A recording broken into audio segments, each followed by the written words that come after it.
savez que quand on fait une inauguration, bien sûr on remercie l'ensemble des acteurs, et notamment bien sûr moi je tiens à remercier Bruno Cavagnier qui nous a soutenus dans ce projet, parce qu'aujourd'hui Bruno Cavagnier est dans ses murs, je rappelle, mais il a fallu quand même négocier, c'est pas toujours très facile de négocier avec les gens du bâtiment. Les nouveaux locaux, c'était finalement aussi un engagement de ma campagne qui se réalise aujourd'hui. Donc on voulait un lieu convivial, sympa, ouvert, de dialogue, et je crois qu'on l'a réussi. Voilà.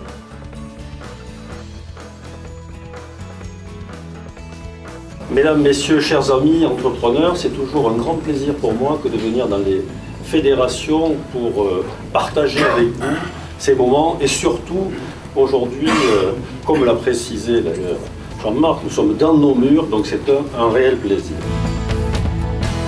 En 6 ans, les travaux publics ont perdu 20% d'activité. Quand le PIB de la France faisait plus 0,6, nous on faisait 20% d'activité. Donc une situation aujourd'hui très difficile, avec un gouvernement qui a fait des annonces, d'abord avec le rapport Duron, qui était un rapport qui devait nous donner une visibilité sur les travaux publics, qui était l'année dernière, dont l'ancien Premier ministre nous avait assuré que c'était notre avenir des travaux publics, des infrastructures dans ce pays, un choix politique. On n'était pas d'ailleurs forcément d'accord sur tout, mais on avait un choix politique. Entre l'année dernière et ces quelques derniers mois, nous avons eu des annonces dans tous les sens de grands projets dont pas un n'était financé. Et donc depuis quelques mois, je me bats, c'est le mot, avec le gouvernement pour essayer de comprendre quelle est la politique d'infrastructure dans ce pays. Qu'est-ce qu'on veut pour nos infrastructures? Comment les finance-t-on? On a suspendu l'écotaxe, on a des ponctions sur les collectivités locales, on a des ponctions sur les agences de l'eau, et en même temps on lance des projets. Donc on a absolument besoin d'une vision de la politique des infrastructures dans ce pays, et surtout, comment les finance-t-on?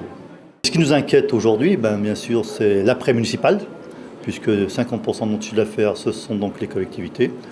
Grand renouvellement des maires, un contexte municipal quand même très compliqué, des bascules importantes dans nos territoires, notamment le département de la Loire. Donc des nouveaux maires qui se mettent en place, donc une inertie. Donc pour nous, une année pas très lisible, et le peu qu'on voit, une année qui s'avère quand même très très compliquée. Voilà.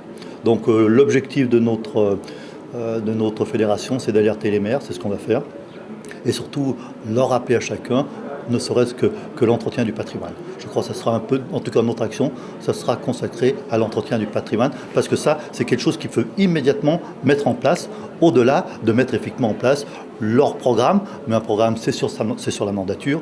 Mais dans un premier temps, nous on compte beaucoup sur l'entretien pour servir de relais à notre activité. On est près de la FRTP et cela créera des synergies au service de l'innovation dans nos entreprises. On est plus que voisins puisque Endura c'est quelque part un enfant de la FRTP. C'est la FRTP dont j'étais président il y a 6 ans qui a généré la création d'Endura, qui veut dire infrastructure durable Rhône-Alpes. Nous on est là pour porter l'innovation à titre individuel. Pour un entrepreneur qui a une idée, c'est chercher avec le rassembler avec un laboratoire, avec une école, pour monter des projets et déposer des brevets. Et puis pour un collectif, ça peut être de travailler ensemble sur des sujets qui concernent l'ensemble des acteurs de la filière.